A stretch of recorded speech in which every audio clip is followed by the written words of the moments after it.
Alhamdulillah wa salatu wa salamu ala man la nabiyya ba'dahu wa ba'd. Assalamu alaikum wa rahmatullahi wa barakatuh. First of all, I would like to apologize. Chimanyi muli bantu babitibwa. Munsooka mutya wano. Kyandibadde kyabuvunanyizibwa nze nemba kola ki? Nemba sookawo. Oba kyandibadde kyabuvunanyizibwa ntutuukira wamu. Please forgive me, it was unintentional. A lot was happening behind closed doors. But today, inshallah, I think today is the 9th episode, right? Yes. Buli ekikola kukwekwa na kiggwa leero. The previous byetugobako. Those who remember our previous episode, we were discussing family involvement. Of course, my sister is waneno. Naitidemo mugamba tuwe kusalamu mwinzo mufukire tabu.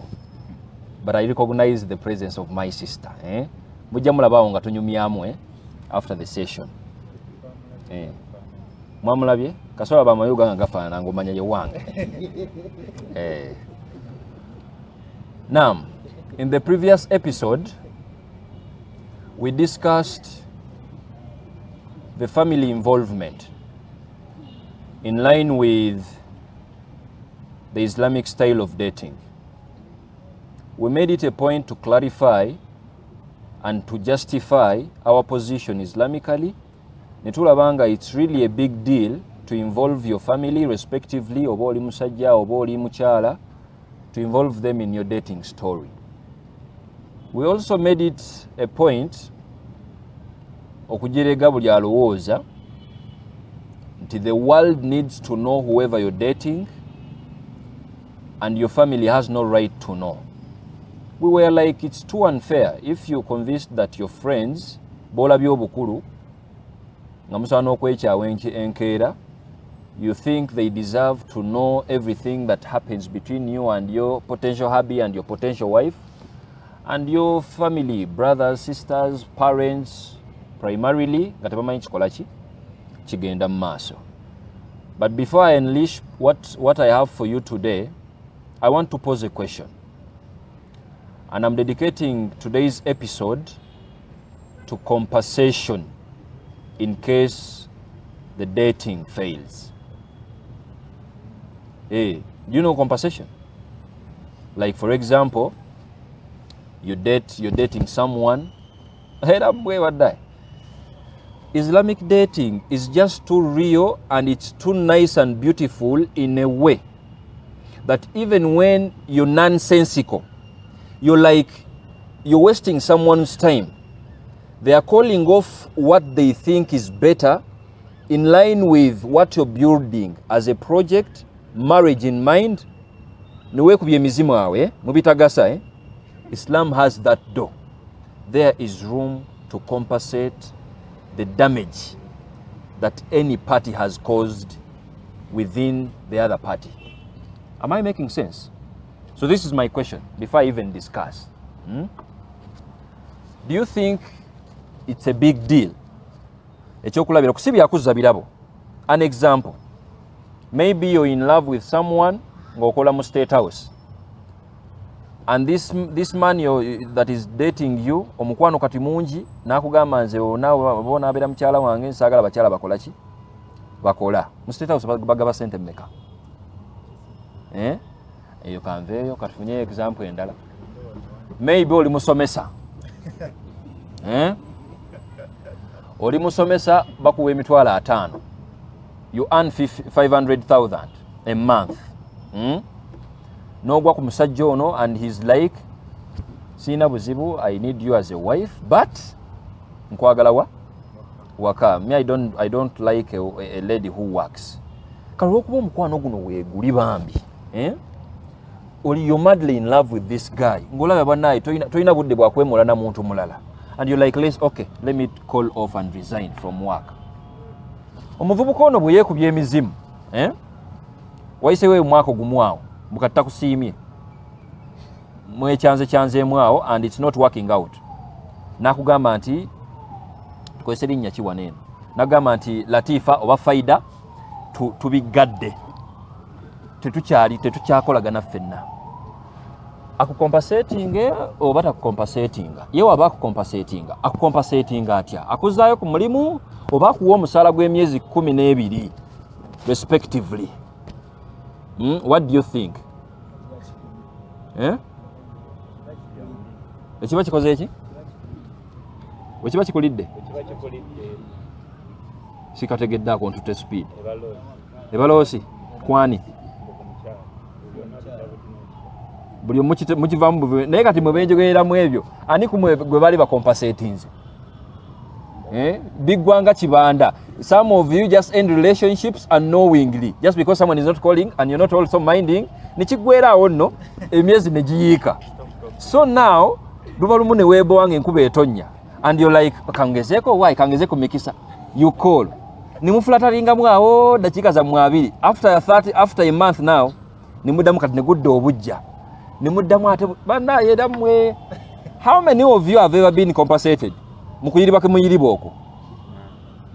And now okay, what style of dating even gives that as an idea? Tolinafuuka mukyala wa muntu and they are busy having that door opened that mbutuufu katulowoozeeko ku mbeera ya compensation. Some of you even become insane because of relationships. Kituufu oba si kituufu ekyo? Naye waliwo omusajja asobola okulaluka olw'omukwano? Wooli? Kyali kitya?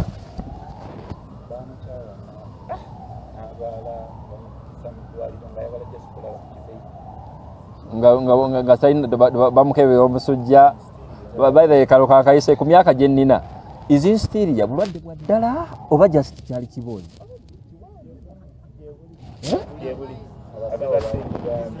Kibozi naye nga babuyita instiria, some psychological beat Katani akatandikawo ka instiria kyava wakyo? Who can explain the beginning of instiria bakijja mu kigambo ki like the same way we can't explain malaria. History Latifa ono musawo sekati Latifa musawo bakayita batya hysterical karabagane ne bakiyiwawo instiria kiva ku ki omuntu just aba kiba like kuba kwekoza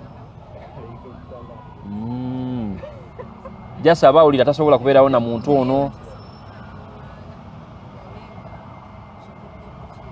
Kati lwaki omuntu oyo ateekebwako amacupa?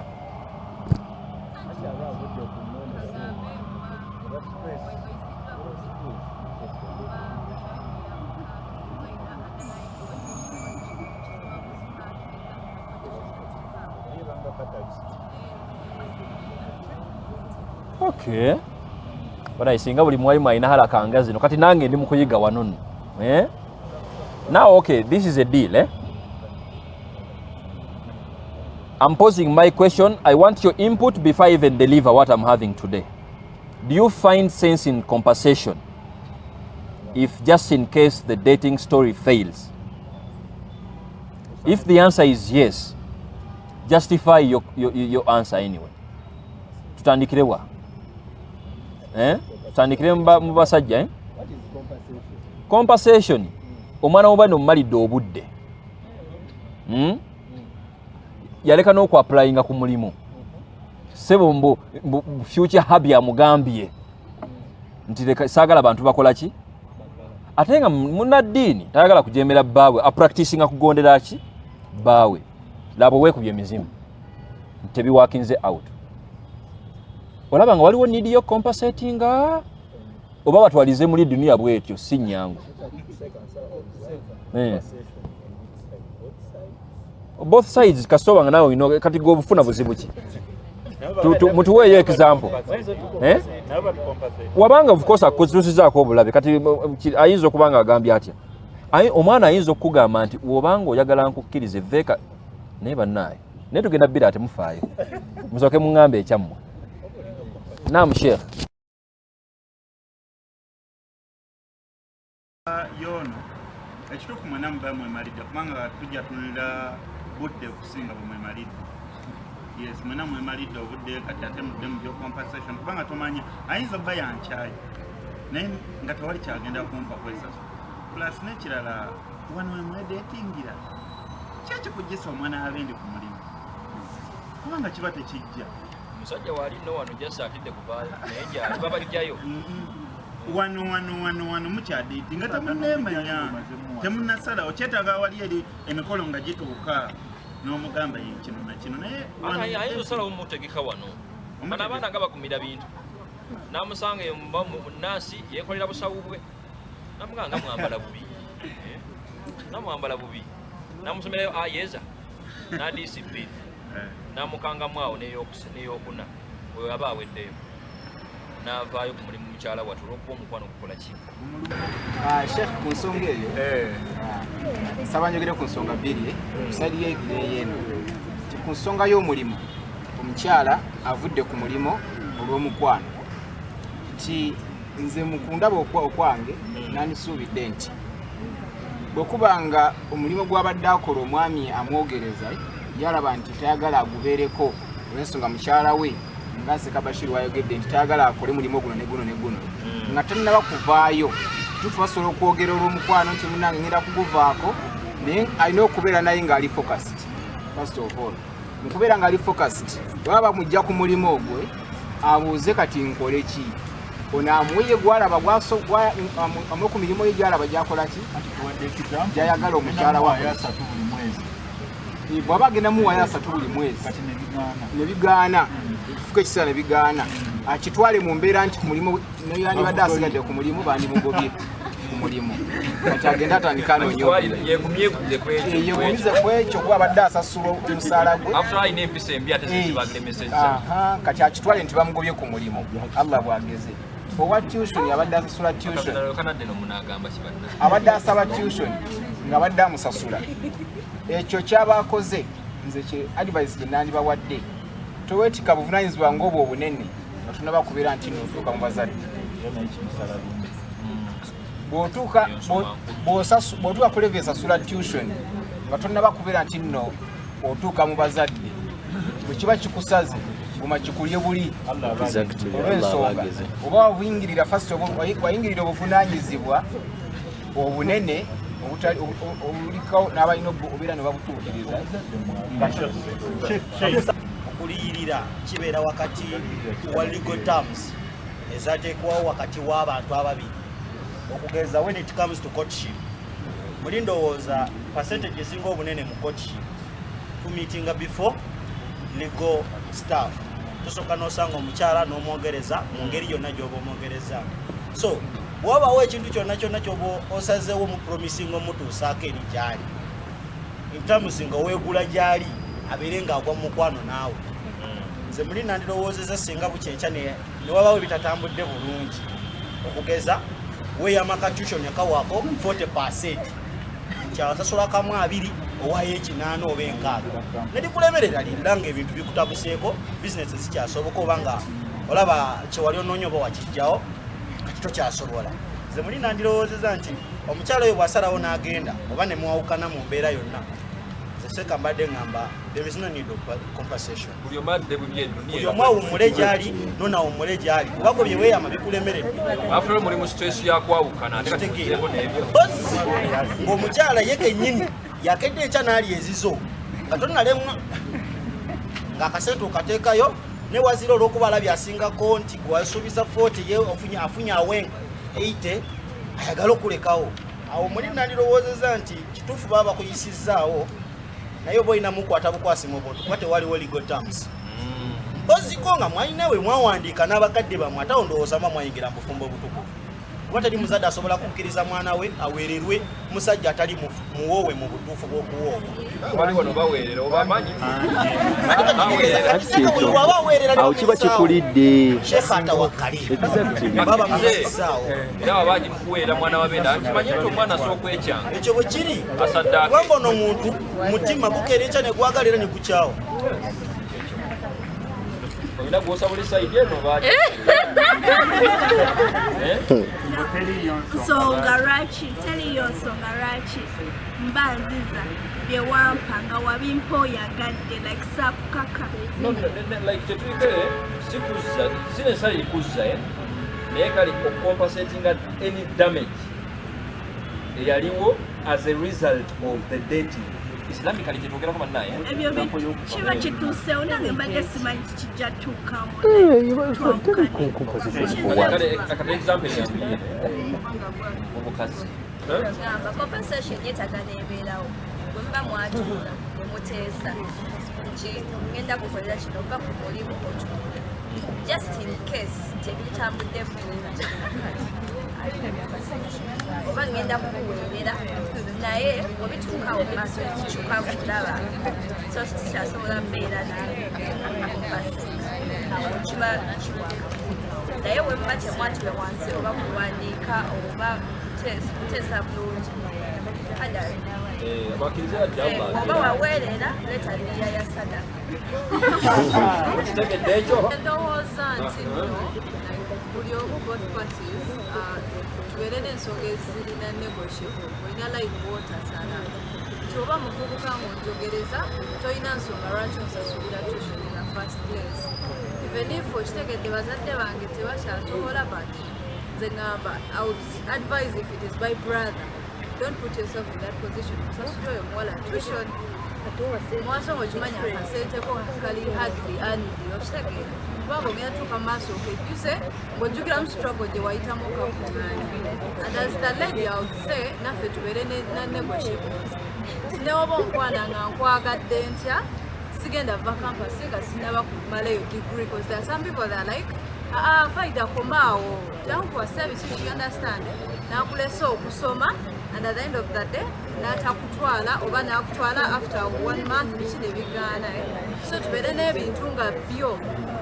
tosalawaawo nti wemba nina omulimu gwange anti toyagala muntu akola mu parliament nga ndi MP nojja onkwane noonyayo omulala atali MP ogende n'oyo kuba sigenda leka mulimu gwange because onkwane. That's what I think so that bwe mba mutuuse okwawukana there is no need of compensating in that bwe mba nga nsazeewo nze nga faida nti kanve campus omuvubuka mwagadde making sure nti no if things go wrong sigenda kyejjusa nkisazeeyo nga ntegeera bulungi nga sikakiddwa so sijja kwetanga kola kikompensatinga. Thank you very much. naye gye bali bamusulima nga bo bakuuma ekigambo kyabwe oba mbawayiriza tutandike aja tigwasembayo nze njogera ebyange sina bingi nnyo. Waalaikum salaam warahmatullahi wabarakatuh. Olowooza mpulira mwannyinaze ekya compensation eno episode tugigobe bugobi tugijjewo.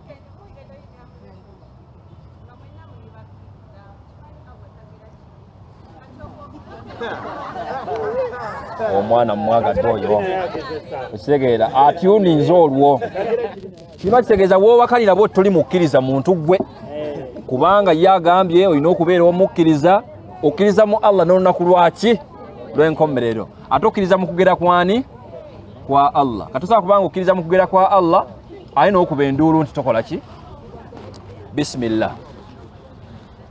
Compensation just in case like the compensation of the damage while dating Islamically. Enkuba eno tetuyingirira. Okay. Echi, waliwo point? Ekisookera ddala al-khitbatu mujarradu wa'd. If you've been my student, you don't need me to repeat this again and again. Chebaita dating Islamically, it's only a promise. Wala nikah. It's not a marriage contract. That means whoever thinks of dating Islamically, you have to put it in mind. It might fail. It even dictates the way you're going to behave with your potential husband and with your potential wife. kyonna kyonna kyolaba nga mu butuufu we bigaana okuswala kudda gy'oli. That's why Islam is like we have no room for that. Nga kwe kubasimaya kafaananyi olw'okuba weenyiririra dda omuweerezeeku kafaananyi ko ng'oli bwereere mbwakulabeko okamuweereza olekamu kuba okimanyi tannafuuka bbaawo. The following day tetukusuubirayo kukaaba ku social media bw'oyagala otukusaasire ng'ekifaananyi kiweera ensi yonna ekikola ki ekiraba. Fe Islamically nga tugamba nti always remember as you're dating. Today tuli mu kwekyawa, tusaba Allah aleme tuwayo beekyawa wano. Today we are saying the Islamic dating approach is as you're trying to date, engeri gye weeyisaamu n'omuntu wo, you have to put it back into your mind and you're like it might fail. And that alone kigenda kuyamba omanye wookoma oleme na kisussa newe binaaba biganye. At least you won't be too much affected as someone who thinks they are already wives and husbands when we're dating. I think I'm making sense. In other styles of dating, bo balowooza bw'olwokuba ssebo nze ne ngamba nti I love you mbe n'ekyapa nkikulage nkutwale ne ku mmotoka nkulage abantu bange bonna nti bannaye yoono waliwo process. Awo mukyala wange yagwanawo era olaba nga bakutwala waliwo chances nnene nnyo nti bakufera, bakutwala ku speed ya waggulu nnyo. There is a process you must go through. Oba nsabudde nnyo. That's a fact.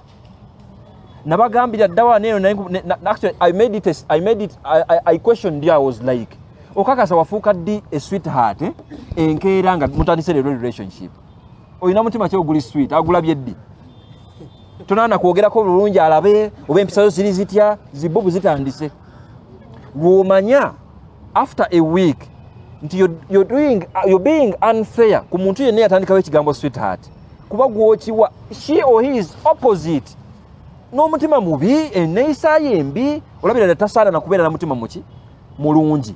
Islamic dating banaye yeeyo mazima gokka ge tusabula teriyo bintu byakumala budde bw'abantu. And today we are like whoever is thinking of dating Islamically, you please put it in mind. Ne oba onoonya namba 2 oba 3 oba 4, you have to put it in mind and you're like kisobola okulema. Era we kiba kiremye, this is what we are discussing today. And secondly, the Islamic style of dating is the only style that considered giving it a thought just in case someone is affected, maybe is having any damage as a result of the dating you're in. It's only in Islam.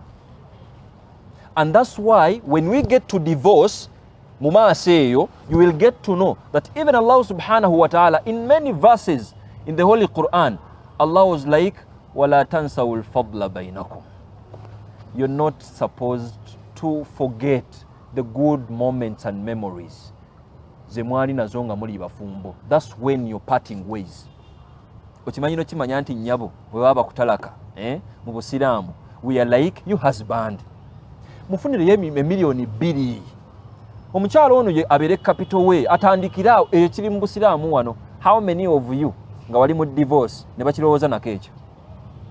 Tubagamba mufuna abasajja abalina ku ddiini oba we muli wano naye nga tosobola na kikola ekyo. Mwawukana mubi No, it's only in Islam. So Islam is busy training us that even here, it's only in Islam. Nti nkituulamuko ne ngamba nti omwana ono nga mumalidde obudde. Katukole butu ne bwetuti. So this is the approach. 1. Previously, our scholars never addressed this. Bakibuusa amaaso. And it is not noted anywhere. Nti bakirowoozaako nti omuntu ono wabanga ali affected psychologically, affected by any damage, physical one, obanga eri painful in any way, asobola okubanga acompensatingibwa. But now, Islamically, tuyinawo principles in the Islamic law. The first principle is la darara wa la dirara.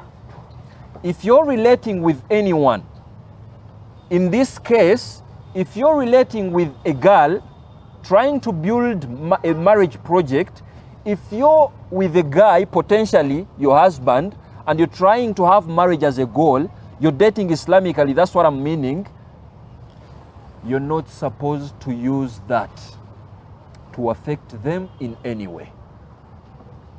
La barara wa la dirara. So it's under this principle, Islamically in Sharia, and we are supposed to also put this relationship that is pure, being best, like the foundation is Islamic, and we are like, omuntu ono, tukirowozeemuko.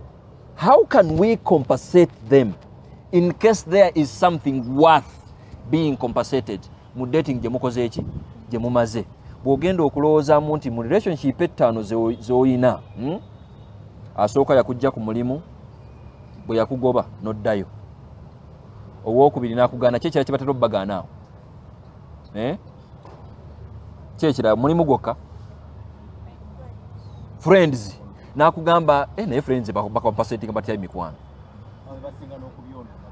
Ba friends. Kati ogamba naye Seekaraja bwa abantu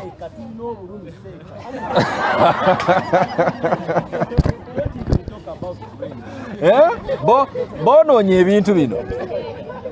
Seekaraja bwe tugenda kuwa episode wano. Nalimbuuza wano. Tuyina kutuukirira baani okwebuuza ku muntu gw'olabye. Seka friends tetulina balowooza. Tewali kalungi mu ba friends abo. Approach the dad, but friends, those people are in your relationships. Tusaba Allah ababi abali wano bantu mmwe. Malaika zibakeeko mulongoose, temutukoze justice. Ate weebali wano. Oba temuliiwo mbu, we muli wano. Yes. Exactly. By the way, Seekaraja bunno mutaloza nti personal experience tali ku ye alumirirwa nnyo mmwe. N'abantu abatuukiridde. Soogera my personal experience. Bayi bakusaasira nno balowooza oyiriba. Ali fine just asaasira ku mmwe. But Sheikh, friends, don't even talk about them one. Tebalina bulungi bwe balina in our dating. Tujja. Okay, banaye katugende mu maaso. Bafriends batugenda baddira bannange. Obudde nga buddukana mangu. The second point I was on, Islamically, it's not clearly stated nti sasula compensate the damage. But if someone is well versed with the Islamic principles of Sharia, we are like, at least you know the principle that goes, la barara wa la dirara. You're not allowed to oppress anyone by use of whatever you have onto them. And you also know that Islamically, we have a second principle, and we are like, at-ta'assuf fi isti'mal al-haqq. No one is allowed to use their right as they claim to oppress others. An example, you have a right to play your music. You have a right to listen to Quran. That's your right. But you don't have the right to increase the volume. So the moment you exceed the limits, no problem with that. But the moment you exceed that, it's not even only in Islamic law. Those who are doing law, at least you know, you're not allowed to oppress others just because you're exercising your right. Just because you're not allowed and expected to oppress someone's feeling and damaging them priorly, and you don't consider compensating them. The same applies to a sister. Do you really think it makes sense omusajja omulimbe nga tomwagalangako, omulimbe botte eddoboozi nga naawe okimanyi tomwagalangako, talina na bw'atuuka mu basajja bayinza kwogereza, and now you think it is okay bw'omugamba nti banaye nali nkulimba kiggweeraawo butambule butambuzi. Tuli bize tugamba nti banaye ensinga erimu obukyayi bungi, kyetugezaako okugjawo bye bintu ebireetawo obukyayi. And Islamically we are like, please, we consider compensating the damage in case anyone happens to oppress anyone. We were saying, at least the Islamic style is the only style that considered compensating the damage that is as a result as the dating you're in. If you're here and it's not your first time to see me, you know that when we talk of Islamic style of dating, everything is real from A to Z. So I'm not expecting this to ring a bell to you. No. We were like, our predecessors, the scholars, never specifically addressed this compensation, like to compensate for the damage. But now, Islamically, we have general principles in Islamic law that we can use in line to fix this gap, to make sure no one is taking anyone for granted, even when they're trying to build anything. And in the introduction, we are like, remember, as you think of dating, before you do anything in line with your dating, please remember that there is still a chance for things to go upside down. Era ekyo bw'okitegeera nga wano ku ntandikwa tetukusuubira kulwala insteria. Latifa bakiyisa hist something naye mu Luganda wano insteria omanya nti ekijja kisoboka. So Islamically there is no room for bantu kumwesibako just lwakuba omukwana akyalina right ey'okukugoba nga naye woolina right omukola ki. But just to fix that gap, for people not to take it for granted, you're like busy wasting their times. We are like, we really have to restrict people who might use that door to oppress others. And this is the compensation of the damage we are discussing today. The second factor is, we were like, التعسف في استعمال الحق. We have it in Islamic law. You're not allowed to exercise your right in line of hurting others. Just because you're a gent and you can speak to any lady, it doesn't mean that you're not respecting the relationship you're having with a particular girl and you're busy jumping to a second girl before even nullifying the first relationship. So Islamically, we are like, no, you're not allowed to even do that. You at least first nullify the previous one and then you go in for another contract, dating in other words. I think it's making sense. And that's the Islamic guidance. Check out this. As you're to compensate, you only compensate if at all the damage that is visible is reasonably accepted within the society. A simple example. Maybe you're dating a girl. Islamically, whenever I say dating, tuli masjidi wano mbantegeza Islamically. Sijja kukiddamu ekyo. When you're dating a girl, of course, as you're discussing, oyinza obba yegwa omusajja nga bajjajjawo babiri bakulambira.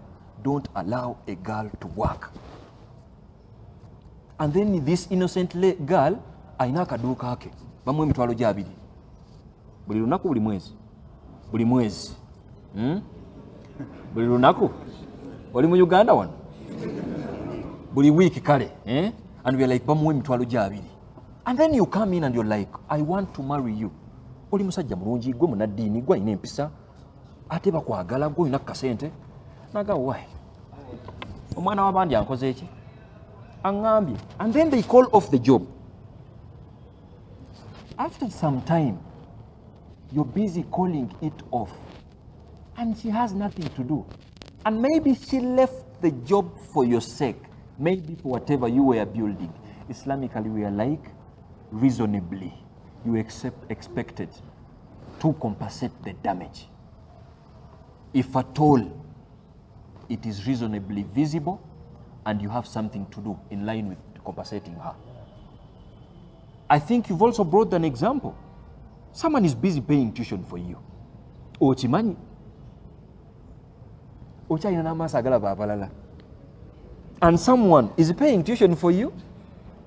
bwajja ne ku weekend n'akulabako, how are you my potential wife, n'okeka smile amufayini n'akuleta ne ku bintu tova ntolina kyovaamu, n'ayiriba ne tuition first year, second year, third year, mu fourth year kati wakalaba nti mukadde, n'omugamba musajja gwe, I see you're very old, my class, my status, it won't, no, I can't be with you. Islamically we are like, please reasonably compensate the damage. Okujjako nga yagambye nti bireke. If you're not ready to do that, mugambirewo ku ntandikwa.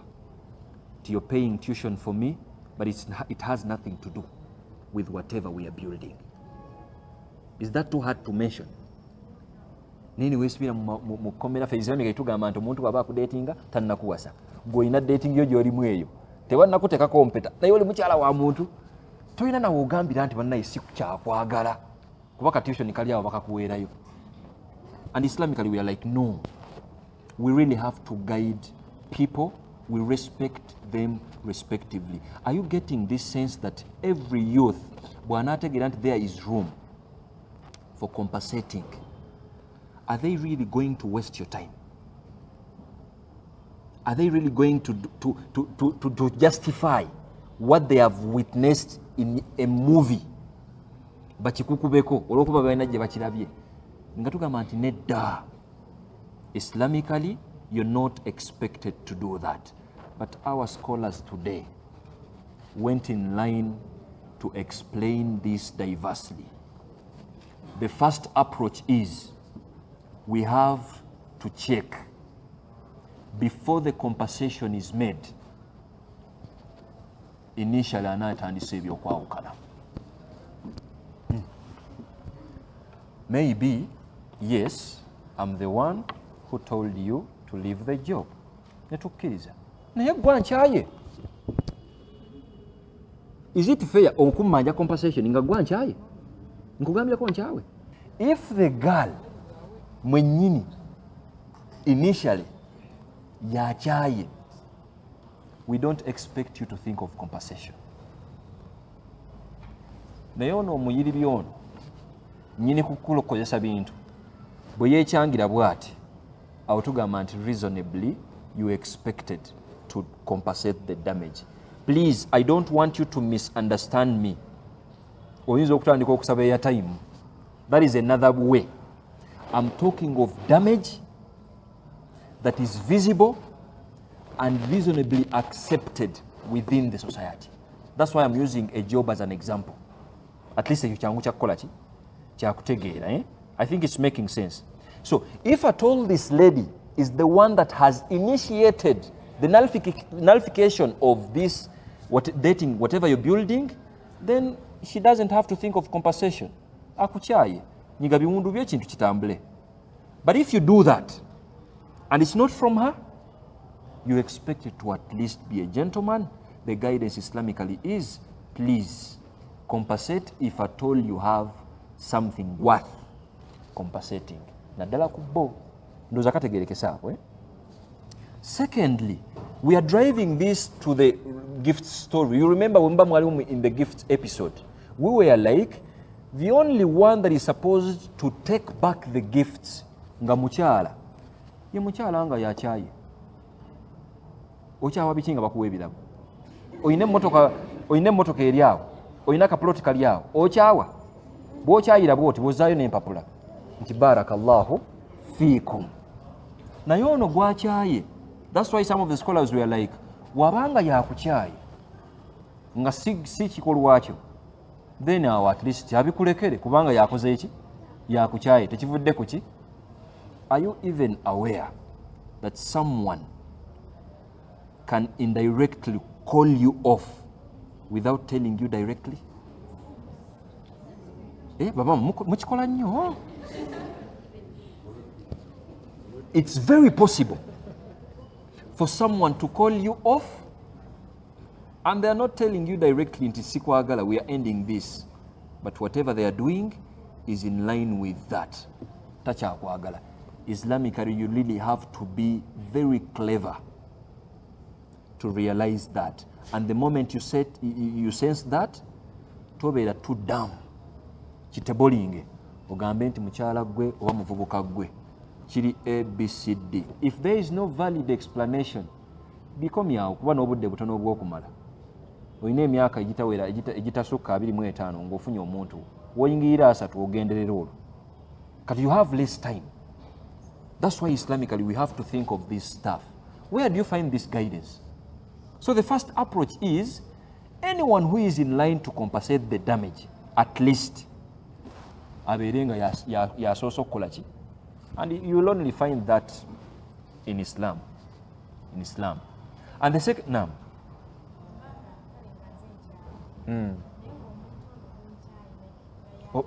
Oba nsooke maliza ka session kano, then akabuuza ko kakuume olabye oti tekakubulako anti kanoti ngaawo mu mwaka papula bannange okategedde munaamuyambako kale kamaleeyo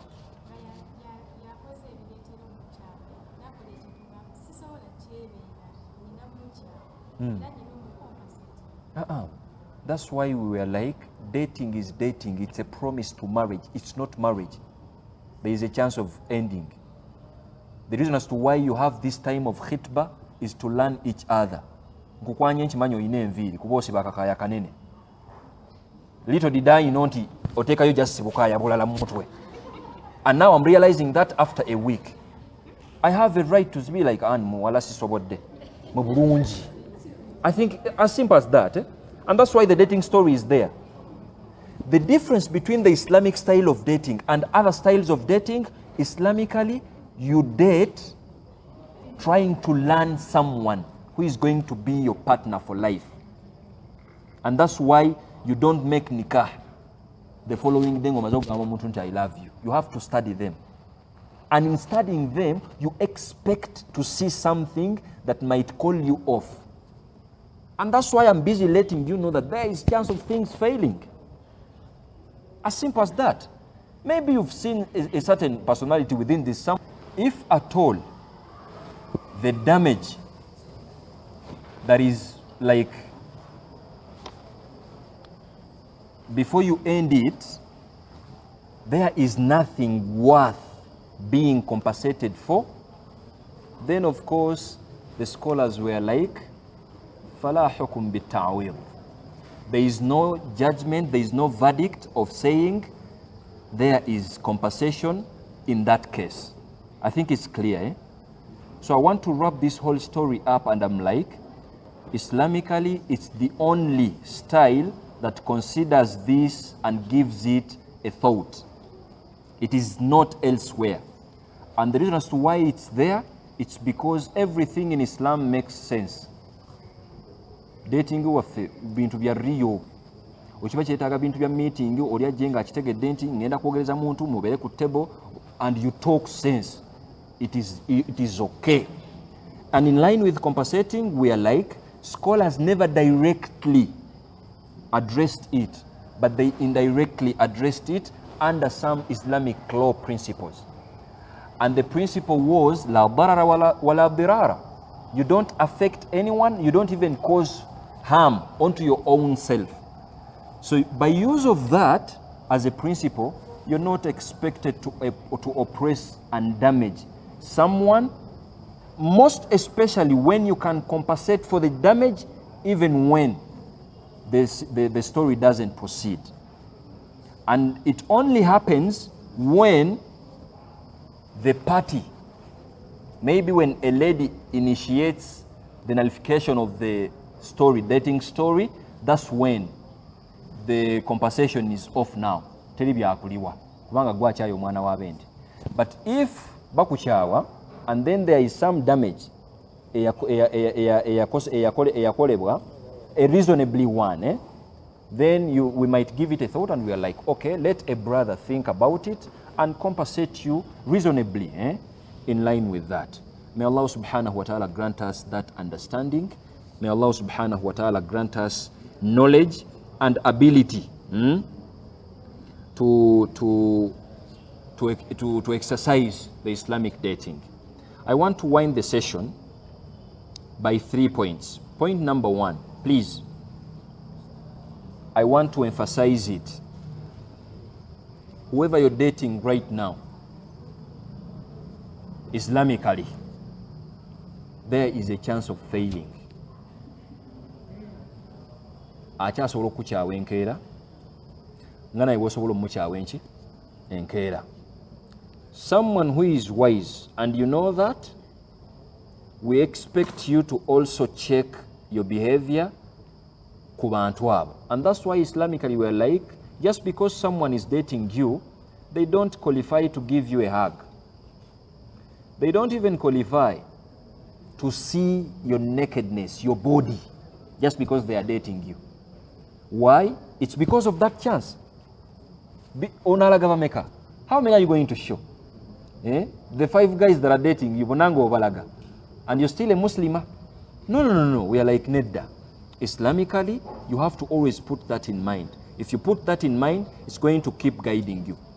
And secondly, you don't date someone with the intention of hurting them. At least,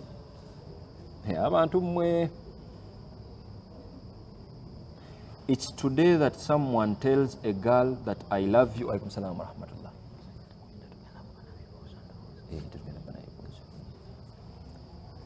It's only today you find a guy that matches to a girl, namugamba I love you. Nebigambe ulayini nga 3. I love you, you're my everything, you're my world, you're my... Nayenga wallahi, back into his mind, taina kyamwagaza. Kisoboka oba tekisoboka? Nga taina kyakwagaza, nga si bakikugamba. N'ogaana n'abalala ng'oli nno n'oyo. Ne wayitayo emyaka gyammwe 2 ng'oli nno n'oyo. Ne mugenda mu maaso. So Islamically we are like, no, we have to restrict them, not to oppress someone and you think you're going to march away with that. No. And always remember, any harm you cause with prior knowledge, with your knowledge, tewewuunye nnyo nga Allah akubuuzizza. You are accepting a guy, omusajja omulaba ayiribye n'omukwano okumala ebbanga lye, najja ku kampasi wano akugambirawo nti anoonya mukyala, n'akugambako okimanyi talina na qualities za muntu gwokola ki, naye olwokuba weebowa, and now you're like, let me give it a try. Musajja watu na dedicating obudde bwe, akwanjudde yanjuddemukko, emyaka nno gigenderera, talina nno budde bungi kuba wanaamaliriza campus, they are going to march out to the world and then they are going to be busy working. Obudde bw'okwetegereza omukyala bumubule n'omumalira obudde. So Islamically we are like nedda, tuteekeddwa okugamba ku baana abawala nabo. We don't have space for wasting people's time. And I want to wind today's session. If you ever sense that the dating you're in has no future, it is not a crime for you to call it off. Just because you've watched many love stories in many movies, it doesn't mean that if you see a red flag onto someone, you console yourself. The essence in dating Islamically is for you to see the red flags and choose. Can you appreciate them? As simple as that. So in life, when you sense a red flag, nammwe nawe omuvubuka wakati eddunia bintu byakuyiriba, abawala bayiriba n'abavubuka bakola ki, bayiriba.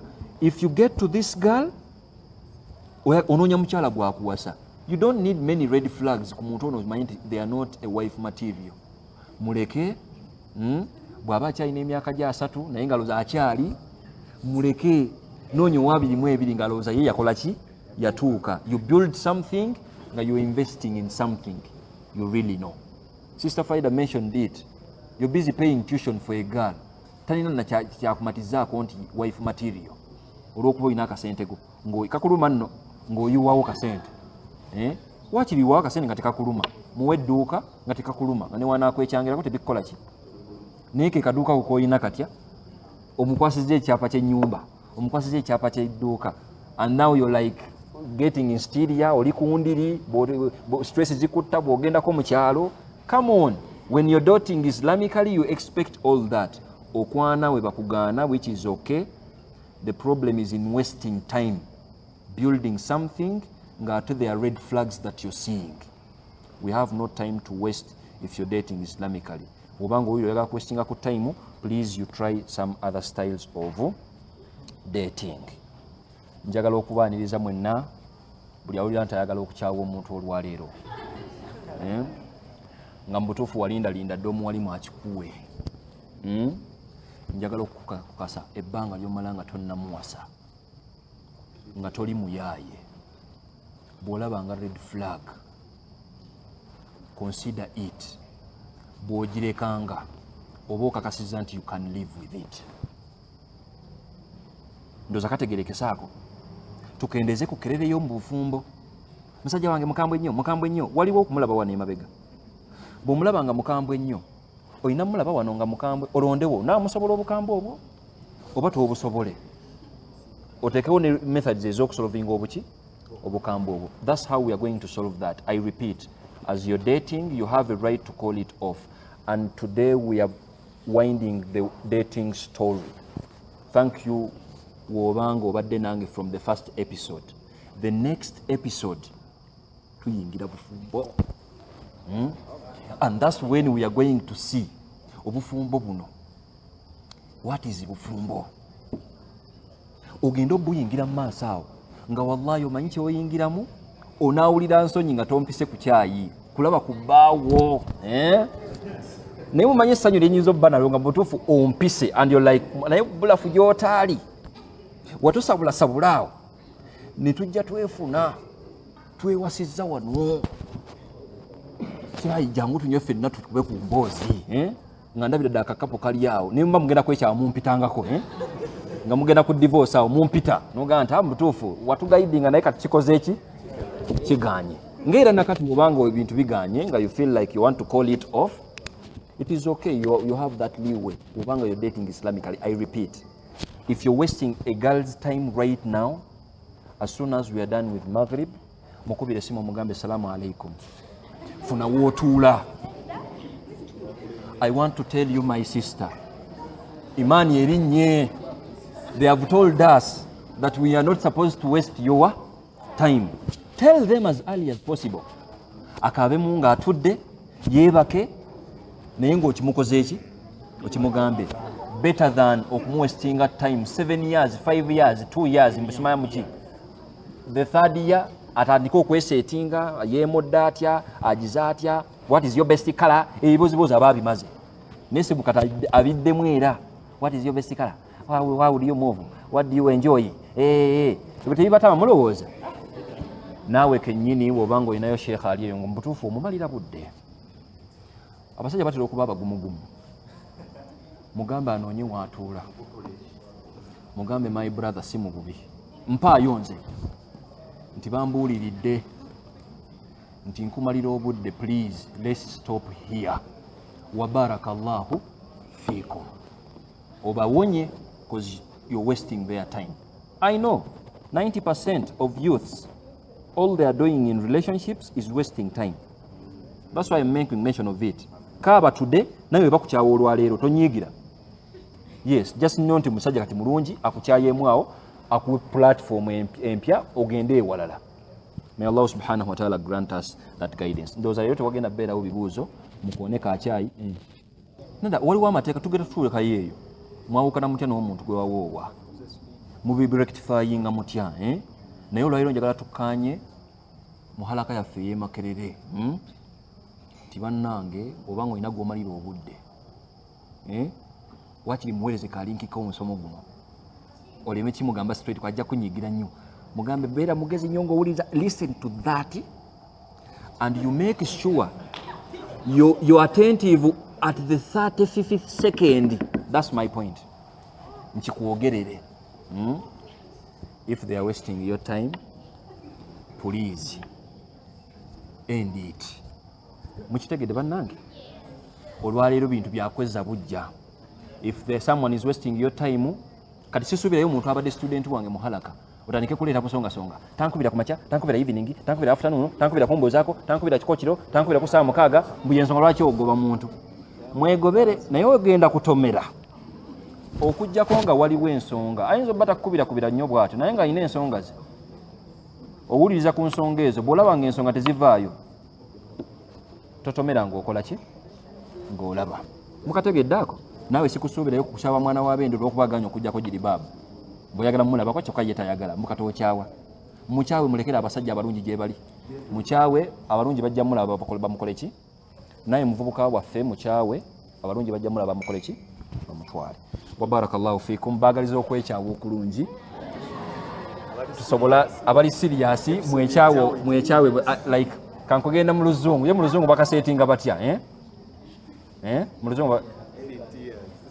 I wish you a happy separation a happy separation because gye tulaga eyo bintu bya serious tugenda mu bufumbo.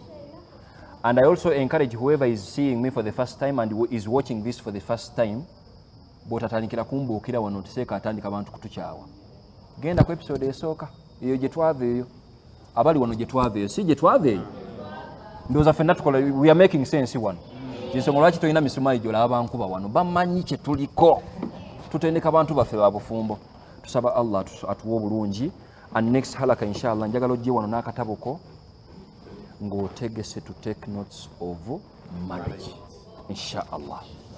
Wa barakallahu fikum wassalamu alaikum wa rahmatullahi wa barakatuh.